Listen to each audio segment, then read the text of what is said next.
Hi, I'm Rob Doane, Curator of the Naval War College Museum. Like most museums, we are still closed to the public, and I regret that you can't come visit us right now. But we are still hard at work preserving history in any way that we can. And one of the important ways that we do that is by building up our collection through new donations.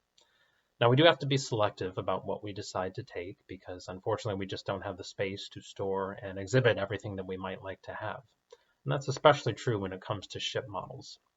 But we've acquired a model recently that I'd like to show you today. This is a model of USS Constitution, which of course was one of the original 6 ships built for the Navy. It's located today in Boston, where it is still a commissioned ship in the US Navy. Models of Constitution are not hard to come by necessarily because of how famous it was. It's been a very popular subject for modelers over the decades. But this one is unique because of all the details that it has on it, and that's what I want to show you today. Constitution was built in Boston and launched in 1797. It participated in the Quasi-War with France as well as the Barbary Wars in the early 1800s. But the ship really came into its own during the War of 1812, and that's when it earned its nickname Old Ironsides. Over the course of 3 famous engagements, it defeated 4 British ships and contributed to the fighting traditions of the US Navy. Now, we in Newport have a special connection with Constitution because the ship came here during the Civil War. During that period, it was being used as the training ship for the Naval Academy. And when the Naval Academy relocated further north to get away from the fighting, where it was close to it down in Maryland, they brought everything with them, including the ship, and Constitution actually brought the midshipmen. They sailed on board all the way up here to Newport. This model is a model that is built from a kit, and it's made out of wood.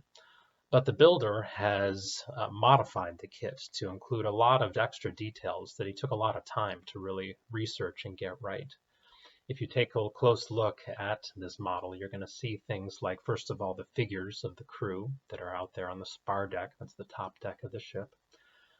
As you go along here, you might notice in the railings, on top of the railing, there's this netting where you can see the hammocks that the crew has stored, just as they would have in real life. That's where they stored their hammocks that they slept on.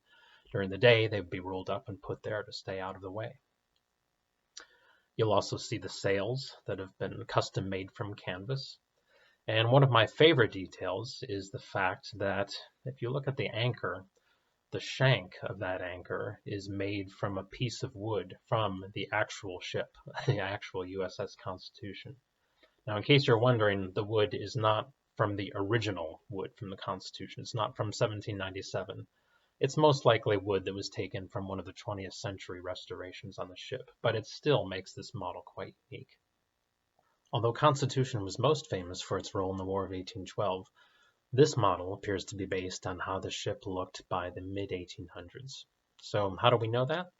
Well, one of the main clues is the bulwarks on the spar deck. If you look just alongside the main hatch, you'll see that the bulwarks there are a little too high for the War of 1812. During that period, the waist was open, and the bulwarks were later raised in the middle of the century to give the crew more protection against exploding shells that were coming into common use by the navies of the world at that point. But the details on this model make it an absolute favorite of mine, and it's the customizations made by the builder that give this model a story that you just don't get with standard kits. Thanks very much for watching.